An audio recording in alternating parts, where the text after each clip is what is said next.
Secara spesifik, tujuan pelaporan keuangan pemerintahan adalah untuk menyajikan informasi yang berguna untuk pengambilan keputusan dan untuk menunjukkan akuntabilitas entitas pelaporan atas sumber daya yang dipercayakan kepadanya.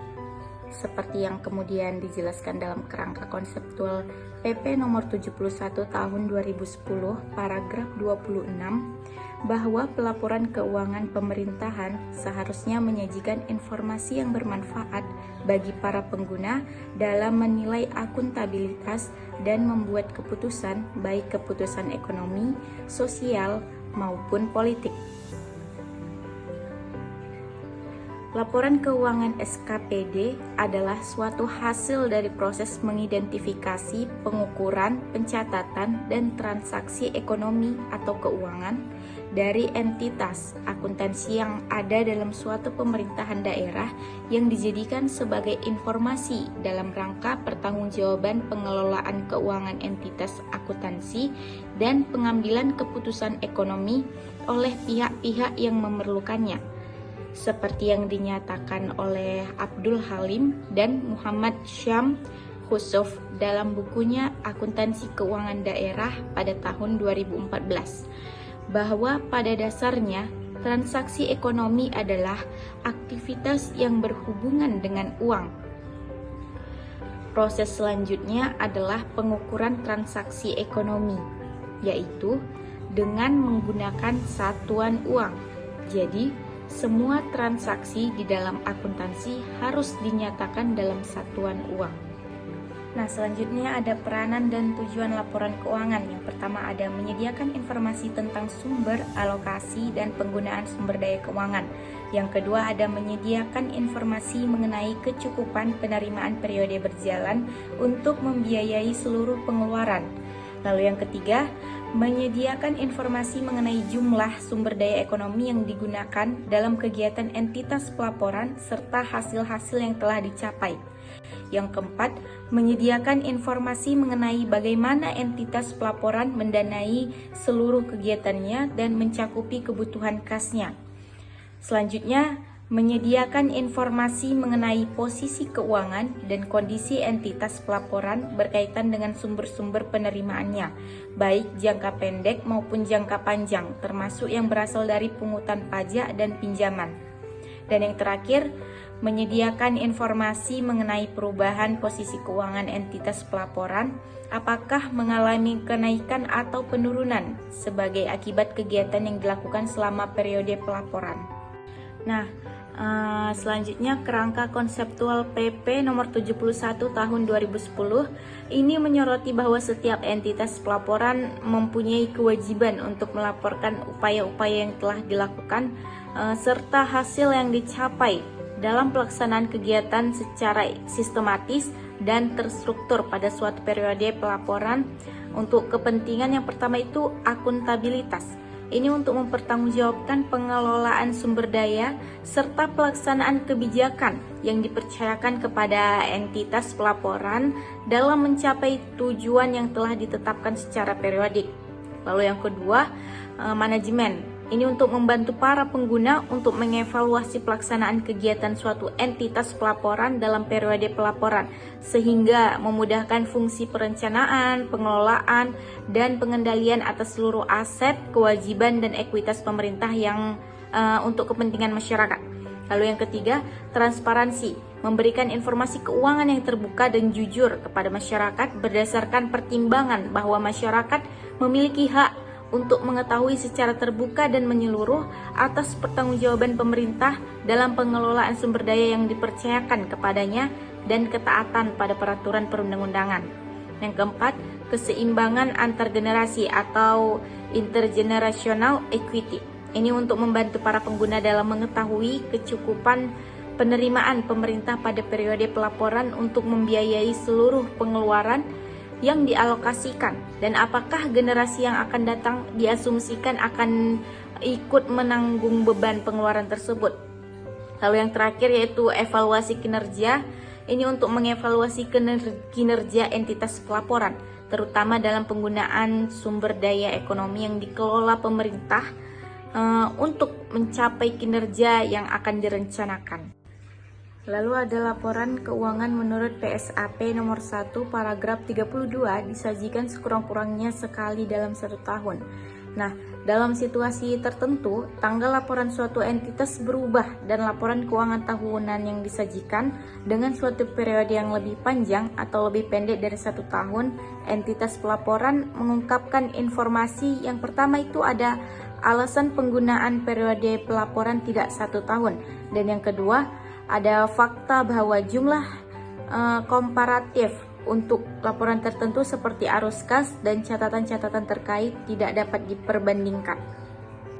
Nah, berikut adalah jadwal pertanggungjawaban pelaksanaan APBD menurut Permendagri nomor 13 tahun 2006. Bisa kita lihat dalam tabel. Dalam situasi tertentu seperti yang dijelaskan dalam PSAP nomor 1 paragraf 33 dan 34, suatu entitas pelaporan harus mengubah tanggal pelaporannya. Nah, misalnya sehubungan dengan adanya perubahan tahun anggaran. Pengungkapan atas perubahan tanggal pelaporan ini sangat penting agar pengguna menyadari kalau jumlah-jumlah yang disajikan untuk periode saat ini dan jumlah-jumlah komparatif tidak dapat diperbandingkan.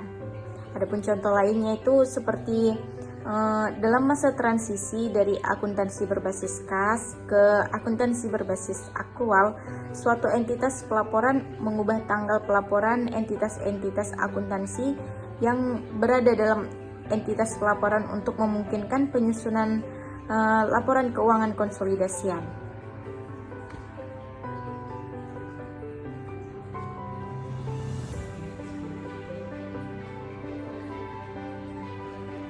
Adapun kegunaan laporan keuangan berkurang bila mana laporan tidak tersedia bagi pengguna dalam suatu periode tertentu setelah tanggal pelaporan.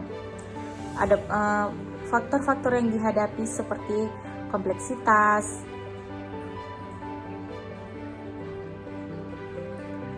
Nah, untuk kegunaan laporan keuangan berkurang bila mana laporan tidak tersedia bagi pengguna dalam suatu periode tertentu setelah tanggal pelaporan. Faktor-faktor yang dihadapi seperti kompleksitas operasional suatu entitas pelaporan bukan merupakan alasan yang cukup atas kegagalan pelaporan yang tepat waktu. Batas waktu penyampaian laporan ini selambat-lambatnya dalam 6 bulan setelah berakhirnya tahun anggaran. Berikutnya itu komponen-komponen yang terdapat dalam satu set laporan keuangan. Yang pertama ada laporan realisasi anggaran atau LRA, yang kedua laporan perubahan saldo anggaran lebih atau perubahan SAL, yang ketiga neraca, yang keempat laporan operasional atau LO, yang kelima laporan arus kas, yang keenam laporan perubahan ekuitas, dan yang ketujuh catatan atas laporan keuangan atau CALK. Nah, selain laporan keuangan pokok yang disebutkan tadi, entitas pelaporan wajib menyajikan laporan lain atau elemen informasi akuntansi yang diwajibkan oleh ketentuan peraturan perundang-undangan atau statutory report. Selanjutnya, komponen laporan keuangan pemerintah daerah. Nah, pembuatan laporan keuangan dilakukan oleh masing-masing satuan kerja perangkat daerah atau SKPD. Laporan keuangan tersebut akan dikonsolidasikan oleh entitas pelaporan. Dalam hal ini disebut sebagai Satuan Kerja Pengelola Keuangan Daerah atau SKPKD, menjadi laporan keuangan pemerintah. Saya akan menjelaskan masing-masing unsur. Yang pertama itu pendapatan LRA adalah penerimaan oleh bendahara umum negara atau oleh entitas pemerintah lainnya yang menambah saldo anggaran lebih dalam periode tahun anggaran yang bersangkutan yang menjadi hak pemerintah dan tidak perlu dibayar kembali oleh pemerintah. Yang kedua itu belanja adalah semua pengeluaran oleh bendahara umum negara atau bendahara umum daerah yang mengurangi saldo anggaran lebih dalam periode tahun anggaran bersangkutan yang tidak akan diperoleh pembayarannya kembali oleh pemerintah. Yang ketiga, ada transfer. Transfer ini merupakan penerimaan atau pengeluaran uang oleh suatu entitas pelaporan kepada entitas pelaporan lain, termasuk dana perimbangan dan dana bagi hasil.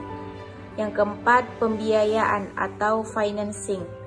Ini merupakan setiap penerimaan atau pengeluaran yang tidak berpengaruh pada kekayaan bersih entitas yang perlu dibayar kembali atau akan diterima kembali baik pada tahun anggaran bersangkutan maupun tahun-tahun anggaran berikutnya, yang dalam penganggaran pemerintah terutama dimaksudkan untuk menutup defisit atau memanfaatkan surplus anggaran. Penerimaan pembiayaan ini antara lain dapat berasal dari pinjaman dan hasil divestasi. Pengeluaran pembiayaan antara lain itu digunakan untuk pembayaran kembali pokok pinjaman, pemberian pinjaman kepada entitas lain, dan penyertaan modal oleh pemerintah. Materi selanjutnya yaitu laporan realisasi anggaran. Berdasarkan kerangka konseptual PP nomor 71 tahun 2010, paragraf 61 sampai 62, laporan realisasi anggaran menyajikan ikhtisar sumber, alokasi dan pemakaian sumber daya keuangan yang dikelola oleh pemerintah pusat atau daerah, yang menggambarkan perbandingan antara anggaran dan realisasinya dalam satu periode pelaporan. Nah, unsur yang dicakup secara langsung oleh laporan realisasi anggaran terdiri dari pendapatan LRA, belanja, transfer, dan pembiayaan. Penyusunan laporan realisasi anggaran SKPD, di mana laporan realisasi anggaran SKPD atau LRA SKPD ini disusun untuk periode sementara dan tahunan. Laporan ini menyajikan informasi realisasi pendapatan dan belanja SKPD yang masing-masing diperbandingkan dengan anggarannya dalam satu periode. Berikut saya akan menjelaskan beberapa format laporan realisasi anggaran SKPD.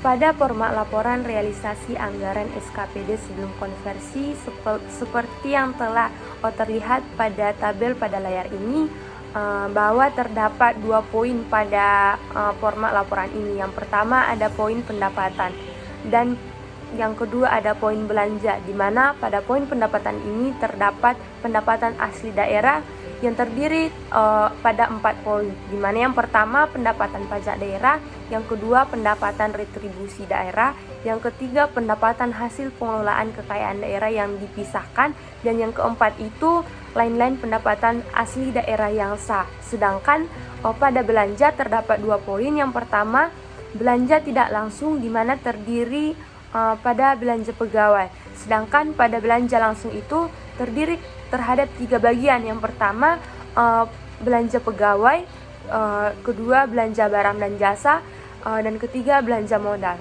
Nah, pada pendapatan dan belanja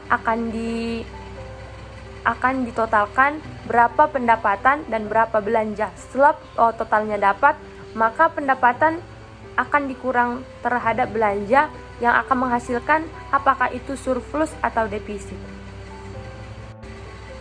Nah, setelah melakukan konversi, maka format laporan realisasi anggaran SKPD yang didasarkan pada peraturan nomor 71 tahun 2010 seperti yang telah terlihat ini, perbedaannya itu terdapat pada belanja, di mana pada konversi ini yang menjadi poin belanja itu ada belanja operasi yang terdiri terhadap belanja pegawai. Sedangkan pada sebelum konversi tadi, belanjanya itu terdapat 2 poin, belanja tidak langsung dan belanja langsung. Setelah dikonversi, kita melihat bahwa perbedaannya itu menjadi belanja operasi. Penyusunan laporan realisasi anggaran PPKD. Sementara laporan realisasi anggaran PPKD sebagai kantor pusat yang disusun setiap semester ataupun tahunan. Laporan ini menyajikan informasi realisasi pendapatan dan belanja PPKD yang masing-masing diperbandingkan dengan anggarannya dalam satu periode. Nah, format laporan realisasi anggaran PPKD tersebut juga ada yang sebelum konversi dan ada yang setelah konversi. Di samping ini telah terlihat tabel format laporan realisasi anggaran PPKD sebelum konversi, di mana terdapat beberapa poin-poin.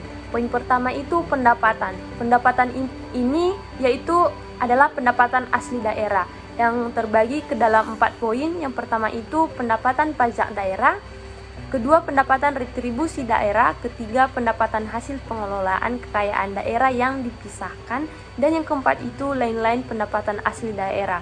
Pada poin pendapatan dana perimbangan ini terbagi ke dalam dana bagi hasil, dana bagi hasil pajak, dan ada juga dana bagi hasil bukan pajak yang bersumber daya alam, dan dana alokasi umum, dan yang terakhir itu ada dana alokasi khusus. Sedangkan pada poin lain-lain pendapatan daerah yang sah itu terbagi ke dalam 5 poin. Yang pertama itu pendapatan hibah, kedua pendapatan dana darurat, ketiga dana bagi hasil pajak dari provinsi dan pemerintah daerah lainnya, keempat dana penyesuaian dan otonomi khusus, sedangkan yang kelima itu bantuan keuangan dari provinsi atau pemerintah daerah lainnya. Setelah poinnya dijabarkan, maka dijumlahkanlah semua totalnya. Nah, pada laporan realisasi anggaran PPKD terdapat bagian belanja juga, di mana bagian belanja ini dibagi ke dalam 2 poin utama. Yang pertama itu ada belanja tidak langsung dan ada belanja langsung, di mana belanja tidak langsung ini dibagi ke dalam 8 bagian. Di antaranya itu ada belanja pegawai, belanja bunga, belanja subsidi, belanja hibah, belanja bantuan sosial, belanja bagi hasil, belanja bantuan keuangan, dan ada belanja tidak terduga. Sedangkan pada belanja langsung ini dibagi ke dalam 3 bagian. Yang pertama itu ada belanja pegawai, yang kedua belanja barang dan jasa, dan yang ketiga itu ada belanja modal. Nah, segala belanjanya itu dijumlahkan dan kita akan melihat apakah terjadi defisit ataupun surplus. Poin ketiga, pada laporan realisasi anggaran PPKD itu ada poin biaya, di mana penerimaan daerah. Ini terbagi ke dalam beberapa bagian. Ada penggunaan sisa lebih perhitungan anggaran atau yang sering kita dengar dengan silpa. Ada juga pencairan dana cadangan, ada hasil penjualan kekayaan daerah yang dipisahkan, dan penerimaan pinjaman daerah. Ada juga penerimaan kembali pemberian pinjaman daerah dan penerimaan piutang daerah, dan seluruhnya akan dijumlahkan. Nah, pada poin pengeluaran daerah terdapat beberapa poin juga. Yang pertama itu ada pembentukan dana cadangan, yang kedua penyertaan modal ataupun investasi pemerintahan daerah, yang ketiga pembayaran pokok utang, dan keempat itu ada pemberian pinjaman daerah. Dijumlahkan, nah jumlahnya ini menurunkan jumlah pembiayaan neto. Dan yang poin yang ketiga itu ada sisa lebih pembayaran anggaran ataupun yang sering kita sebut dengan silpa. Pendapatan yang merupakan wewenang PPKD untuk mencatat dan melaporkan dalam laporan realisasi anggaran seperti yang telah terlihat dalam bagan tersebut harus dilakukan konversi, yaitu dari komponen dana perimbangan. Di antaranya itu dana bagi hasil pajak dan bagi hasil bukan pajak ataupun sumber daya alam, dana alokasi umum, dan dana alokasi khusus ke pendapatan transfer. Dan ada juga dana komponen lain-lain, di mana pendapatan daerah yang sah, di antaranya ada dana penyesuaian dan otonomi khusus, serta bantuan keuangan dari provinsi ataupun pemerintah daerah lainnya ke komponen pendapatan transfer lain-lain pada pendapatan yang sah. Pada format laporan realisasi anggaran PPKD sebelum konversi, di mana ini pada pemerintahan daerah untuk tahunan yang berakhir sampai dengan 31 Desember.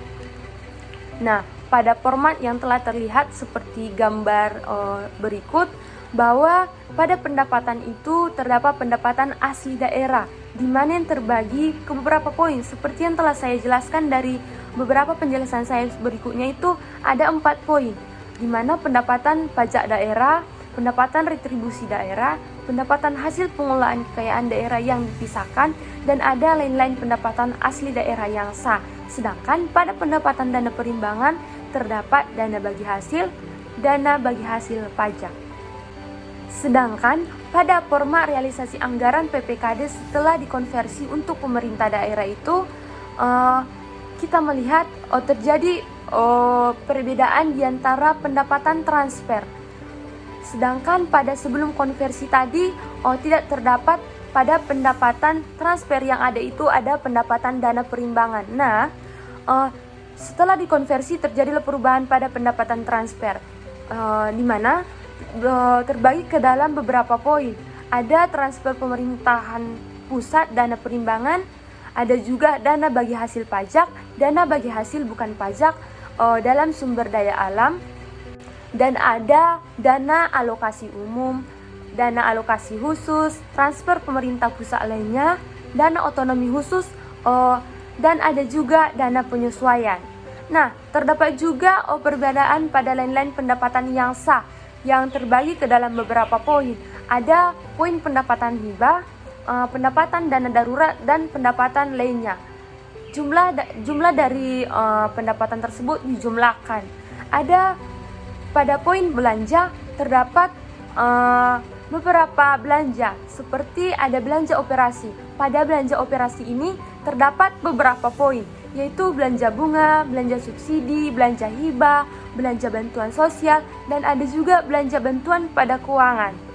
Sedangkan pada belanja modal terdapat beberapa poin, yaitu ada belanja tanah, belanja peralatan dan mesin, belanja gedung dan bangunan, belanja jalan, irigasi dan jaringan, belanja aset tetap lainnya, dan ada juga belanja aset lainnya. Ternyata setelah dikonversi terdapat juga perbedaan ataupun perubahan pada belanja tidak terduga yang semula tidak ada. Ternyata setelah dikonversi terdapatlah belanja tidak terduga. Terdapat juga poin transfer, di mana pada poin transfer ini kita dapat melihat apakah terjadi surplus ataupun defisit. Ada perbedaan juga pada pembiayaan, di mana pembiayaan tersebut terdapat pada penerimaan daerah, di mana pada penerimaan daerah ini terdapat beberapa poin. Ada penggunaan sisa lebih perhitungan anggaran atau yang sering kita dengar dengan sebutan silpa, ada pencairan dana cadangan. Dan ada juga hasil penjualan kekayaan daerah yang dipisahkan, penerimaan pinjaman daerah, penerimaan kembali pemberian pinjaman daerah, dan penerimaan hutang daerah. Nah, penerimaan tersebut akan kita jumlahkan, dan poin yang tidak ada pada poin yang sebelum dikonversi. Setelah dikonversi ada juga poin pengeluaran daerah, di mana terdapat 4 poin dalam pengeluaran daerah. Pertama itu ada pembentukan dana cadangan. Yang kedua, penyertaan modal atau investasi penerimaan daerah. Yang ketiga, ada pembayaran pokok utang. Keempat, ada pemberian pinjaman daerah. Dan poin ketiga itu ada sisa lebih pembiayaan anggaran silpa. Materi selanjutnya yaitu laporan perubahan saldo anggaran lebih. Berdasarkan kerangka konseptual PP nomor 71 tahun 2010, paragraf 63 dinyatakan bahwa laporan perubahan saldo anggaran lebih menyajikan informasi kenaikan atau penurunan saldo anggaran lebih pelaporan dibandingkan dengan tahun sebelumnya. Sementara PSAP nomor 1 paragraf 41 menyatakan bahwa laporan perubahan saldo anggaran lebih menyajikan secara komparatif dengan periode sebelumnya pos-pos sebagai berikut. Yang pertama, saldo anggaran lebih awal. Yang kedua, penggunaan saldo anggaran lebih. Yang ketiga, sisa lebih atau kurang pembiayaan anggaran tahun berjalan. Yang keempat, koreksi kesalahan pembukuan tahun sebelumnya. Yang kelima, lain-lain. Dan yang keenam, saldo anggaran lebih akhir. Poin selanjutnya yaitu neraca. Pada kerangka konseptual PP nomor 71 tahun 2010, paragraf 64 sampai 65 dikatakan bahwa neraca menggambarkan posisi keuangan suatu entitas pelaporan mengenai aset, kewajiban, dan ekuitas pada tanggal tertentu. Unsur yang dicakup untuk neraca terdiri dari aset, kewajiban, dan ekuitas. Lalu, neraca juga menyajikan secara komparatif dengan periode sebelumnya pos-pos sebagai berikut. Yang pertama, kas dan setara kas. Yang kedua, investasi jangka pendek.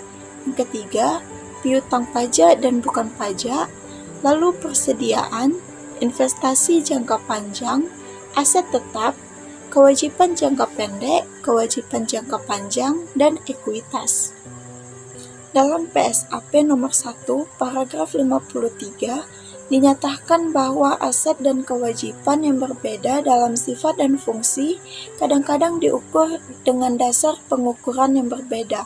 Sebagai contoh, sekelompok aset tetap tertentu dicatat atas dasar biaya perolehan dan kelompok lainnya dicatat atas dasar nilai wajar yang diestimasikan. Yang pertama ada aset lancar, kedua ada aset non-lancar, ketiga ada kewajiban jangka pendek, kewajiban jangka panjang, yang selanjutnya ada ekuitas. Setelah laporan realisasi anggaran SKPD selesai disusun, langkah berikutnya adalah penyusunan neraca SKPD. Neraca ini menyajikan informasi posisi keuangan SKPD terkait aset, kewajiban, dan ekuitas dana dalam kurun waktu tertentu. Berikut tampilan format neraca SKPD sebelum konversi. Dapat disimpulkan bahwa untuk SKPD tidak terdapat perbedaan pada kelompok aset lancar. Perbedaan di dalam aset tetap ada pada kelompok akun jalan, jaringan, dan instalasi berdasarkan Permendagri nomor 13 tahun 2006. Sementara kelompok akun berdasarkan PP nomor 71 tahun 2010 adalah jalan, irigasi, dan jaringan. Bila diperhatikan lebih seksama, ke dalam susunan kode rekening Permendagri nomor 13 tahun 2006, yang dimaksud dengan jaringan termasuk di dalamnya adalah jaringan irigasi, sehingga sebenarnya tidak ada perbedaan substansi di antara keduanya. Perbedaan pada kelompok aset lainnya terlihat bahwa ada format PP nomor 71 tahun 2010 dibedakan antara tuntutan pembendaharaan dan tuntutan ganti rugi. Sementara di Permendagri nomor 13 tahun 2006 hanya ada tagihan tuntutan ganti kerugian daerah dengan tidak memisahkan ke dalam dua kelompok seperti pada PP nomor 71 tahun 2010 tersebut. Oleh karena itu, dalam konversi sesuai dengan kejadian transaksinya perlu dibedakan ke dalam dua kelompok seperti dalam PP nomor 71 tahun 2010. Perbedaan kelompok kewajiban yaitu dalam Permendagri nomor 13 tahun 2006 terdapat akun uang muka dari kas daerah bila yang dimaksud adalah transfer kas dari BUD, maka diakui atau dicatat sebagai RK pusat yang menjadi bagian dari akun ekuitas dana di SKPD. Dalam Permendagri nomor 13 tahun 2006 terdapat pendapatan diterima di muka atau pendapatan yang ditangguhkan. Hal ini terjadi dari transaksi pendapatan yang diterima oleh bendahara penerimaan yang belum disetorkan ke kas daerah. Namun, sebenarnya bila transaksi ini terjadi, maka diakui atau dicatat sebagai pendapatan yang ditangguhkan yang masuk dalam kelompok ekuitas dana lancar. Tetapi, bila akun tersebut muncul dari transaksi lainnya yang menyebabkan pendapatan diterima di muka, maka dapat dikonversikan ke dalam utang jangka pendek lainnya menurut PP nomor 71 tahun 2010. Dari tampilan berikut dapat diketahui bahwa tidak terdapat perbedaan antara Permendagri nomor 13 tahun 2006 dengan PP nomor 71 tahun 2010 bagi komponen ekuitas dalam neraca. Akun dana yang harus disediakan untuk pembayaran utang jangka pendek merupakan akun kontrak dari ekuitas dana lancar. Berikut format neraca SKPD setelah konversi menurut PP nomor 71 tahun 2010. Sementara neraca PPKD disusun setelah laporan realisasi anggaran PPKD, neraca Selanjutnya ada uraian investasi permanen, penyertaan modal pemerintahan daerah, investasi permanen lainnya, jumlah investasi jangka panjang dengan tahun dan jumlah sekian. Masuk pada aset tetap, tanah, peralatan dan mesin, gedung dan bangunan, jalan, irigasi dan jaringan. Aset tetap lainnya, konstruksi dan dalam pengerjaan akumulasi penyusutan jumlah aset tetap pada tahun dan jumlah sekian. Masuk pada dana cadangan, jumlah dana cadangan pada tahun dan jumlah sekian. Masuk pada aset lainnya yaitu tagihan, penjualan angsuran, tuntutan perbendaharaan, tuntutan ganti rugi, kemitraan dengan pihak ketiga, aset tidak berwujud, dan aset lain-lain.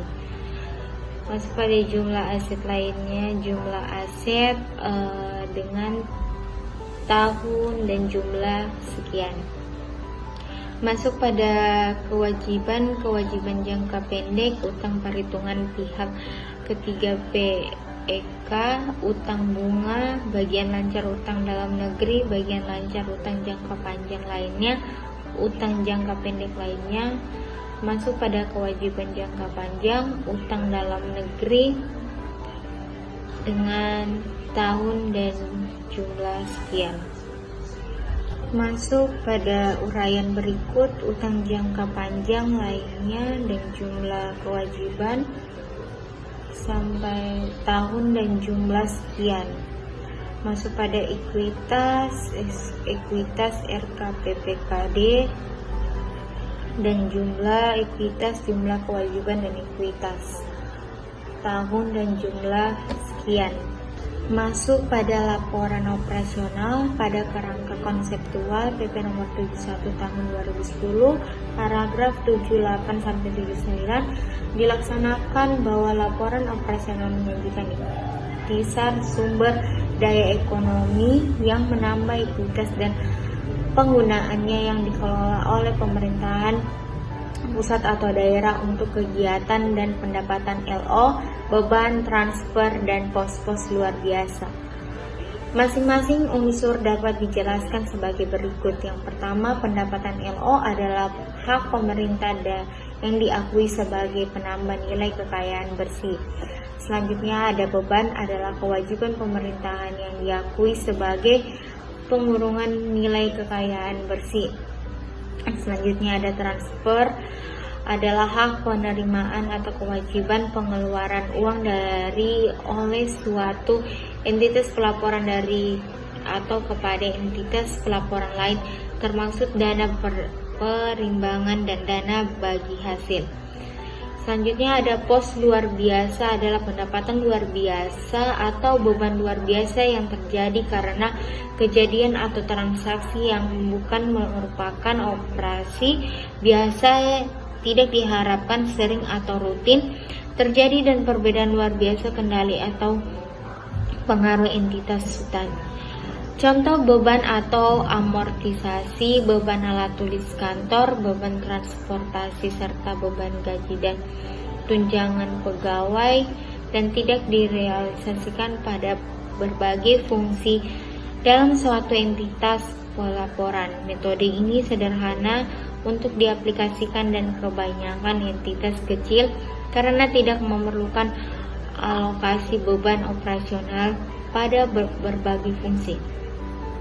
Dalam laporan operasional dianalisis menurut klasifikasi fungsi beban dan dikelompokkan menurut program atau yang dimaksudkannya. Penyajian laporan ini memberikan informasi yang lebih relevan bagi pemakaian dibanding dengan laporan menurut klasifikasi ekonomi, walau dalam hal pengalokasian beban fungsi-fungsi ada kalanya bersifat artiber dan atas laporan pertimbangan tertentu. Selanjutnya ada laporan perubahan ekuitas berdasarkan PSAP nomor 1 paragraf 101 dan 102 menyajikan sekurang-kurangnya pos-pos Masuk pada ekuitas awal, surplus atau defisit, LO pada periode bersangkutan. Koreksi-koreksi langsung menambah atau mengurangi ekuitas yang antara lain berasal dari dampak kumulatif yang disebabkan dan perubahan kewajiban akuntansi dan koreksi kesalahan mendasar, misalnya koreksi kesalahan mendasar dan persediaan terjadi pada periode-periode sebelumnya, perubahan nilai aset tetap karena revaluasi aset tetap, dan ekuitas akhir. Masuk pada laporan arus kas, kerangka konseptual PP nomor 71 tahun 2010 paragraf 80-81 melakukan bahwa laporan arus kas menyajikan informasi kas sehubungan dengan aktivitas operasi, investasi, pendanaan, dan transitoris yang menggambarkan saldo awal, penerimaan, pengeluaran, dan saldo akhir kas masing-masing dapat dijelaskan sebagai berikut. Yang pertama, penerimaan kas adalah semua arus kas yang masuk ke bendahara umum negara atau daerah. Pengeluaran kas adalah kas yang keluar dari bendahara umum negara atau daerah. Selanjutnya masuk pada catatan atas laporan arus kas. Kerangka konseptual PP nomor 71 tahun 2010 paragraf 83 menurut bahwa catatan atas laporan keuangan meliputi penjelasan, naratif atau rincian dan aneka yang tertera dalam laporan realisasi anggaran. Laporan perubahan sal, laporan operasional, laporan perubahan ekuitas neraca, dan arus kas. Catatan atas laporan keuangan juga mencakup informasi tentang kebijakan akuntansi yang digunakan oleh entitas pelaporan dan informasi lain yang diharuskan dan dianjurkan untuk diungkapkan di dalam standar akuntansi pemerintah, serta ungkapan keuangan secara wajar. Catatan atas laporan keuangan mengungkapkan atau menyajikan atau menyediakan hal-hal sebagai berikut. Yang pertama, mengungkapkan informasi umum tentang entitas pelaporan dan entitas akuntansi. Kedua, menyajikan informasi tentang kebijakan fiskal atau keuangan dan ekonomi makro. Ketiga, menyajikan ikhtisar pencapaian target keuangan selama tahun pelaporan berikut, kendala dan hambatan yang dihadapi dalam pencapaian target. Keempat, menyajikan informasi tentang dasar penyusunan laporan keuangan dan kebijakan-kebijakan akuntansi yang dipilih untuk diterapkan atas transaksi-transaksi dan kejadian-kejadian penting lainnya. Menyajikan rincian dan penjelasan masing-masing pos yang disajikan pada lembaran muka laporan keuangan, mengungkapkan informasi yang diharuskan dan penyataan standar akuntansi pemerintahan yang perlu disajikan dalam lembaran muka laporan keuangan. Terakhir, ada penyediaan informasi lainnya yang diperlukan untuk menyajikan yang wajar yang tidak disajikan dalam lembaran muka laporan sesuai keuangan. Masuk pada PSAP nomor 1 paragraf 105 sampai 106 menyebut bahwa catatan atas laporan keuangan disajikan secara sistematis. Setiap pos laporan realisasi anggaran, laporan perubahan sal neraca, laporan operasional, laporan arus kas, dan laporan perubahan ekuitas harus mempunyai referensi silang dengan informasi terkait dalam catatan atas laporan keuangan. Catatan atas laporan keuangan meliputi penjelasan atau daftar terinci atau analisis atas nilai suatu pos yang disajikan dalam laporan realisasi anggaran, laporan perubahan sal neraca, laporan operasional, laporan arus kas, dan laporan perubahan ekuitas. Termaksud pula dalam catatan atas laporan keuangan dalam penyajian informasi yang diharuskan dan dianjurkan oleh PSAP serta pengungkapan lainnya yang diperlakukan untuk penyajian yang wajar atas laporan keuangan seperti kewajiban kontingensi dan komitmen lainnya. Masuk pada pemerintahan daerah SKPD, catatan atas laporan keuangan, pendahuluan yaitu bab 1 masuk pada maksud dan tujuan penyusunan laporan keuangan SKPD, kedua landasan hukum penyusunan laporan keuangan SKPD, ketiga masuk sistematika penulisan catatan atas laporan keuangan SKPD. Selanjutnya masuk pada bab 2 ekonomi makro, kebijakan keuangan dan pencapaian target kinerja APBD, masuk pada ekonomi makro, kebijakan keuangan, indikator pencapaian target kinerja APBD. Selanjutnya ada bab 3 ikhtisar pencapaian kinerja keuangan SKPD, masuk pada ikhtisar pencapaian target kinerja keuangan SKPD. Kedua ada hambatan dan kendala yang ada dalam pencapaian target yang telah diterapkan. Masuk pada bab 4 kebijakan akuntansi, entitas akuntansi atau entitas pelaporan keuangan daerah SKPD, basis akuntansi yang mendasari penyusunan laporan keuangan SKPD, basis pengukuran yang mendasari penyusunan laporan keuangan SKPD, penerapan kebijakan akuntansi berkaitan dengan ketentuan atas dalam SAP dan SKPD. Masuk pada bab 5 penjelasan pos-pos laporan keuangan SKPD, rincian dan penjelasan masing-masing pos-pos laporan keuangan SKPD yang terbagi pada pendapatan, belanja, aset, kewajiban, ekuitas. Pengungkapan atas pos-pos kewajiban yang timbul sehubungan dengan penerapan basis akrual atas pendapatan dari belanja dan rekonsiliasinya dengan penerapan basis kas untuk entitas akuntansi atau entitas pelaporan yang menggunakan basis akurat pada SKPD. Masuk pada bab 6 penjelasan tentang informasi non keuangan. Masuk pada bab 7 penutupan. Selanjutnya ada pemerintahan daerah, catatan atas laporan keuangan PPKD, yaitu pendahuluan bab 1 yang terbagi pada maksud dan tujuan penyusunan laporan keuangan PPKD, landasan hukum penyusunan laporan PPKD, sistematika penulisan catatan atas laporan keuangan PPKD. Bab 2 ekonomi makro, kebijakan keuangan dan pencapaian target kinerja APBD, masuk pada ekonomi makro dan kebijakan keuangan. Selanjutnya ada indikator pencapaian target kinerja, masuk pada bab 3 ikhtisar pencapaian kinerja keuangan PPKD, ikhtisar pencapaian target kinerja keuangan PPKD, hambatan dan kendala yang ada dalam pencapaian target yang telah ditetapkan. Masuk pada bab 4 kebijakan akuntansi, entitas pelaporan keuangan daerah PPKD, basis akuntansi yang mendasari penyusunan laporan keuangan PPKD, basis pengukuran yang mendasari penyusunan laporan keuangan PPKD, penerapan kebijakan akuntansi berkaitan dengan ketentuan yang ada dalam SAP dan pada PPKD.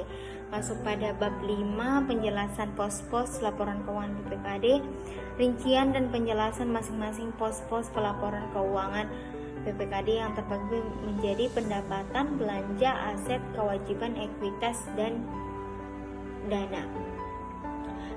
Pengungkapan atas pos-pos aset dan kewajiban yang timbul sehubungan dengan penerapan basis akrual atas pendapatan dari belanja yang rekonsiliasinya dengan penerapan basis kas untuk entitas akuntansi atau entitas pelaporan yang menggunakan basis akurat. Masuk pada bab 6 penjelasan atas informasi non keuangan PPKD, masuk pada bab 7 ada penutupan. Sekian dari saya, terima kasih.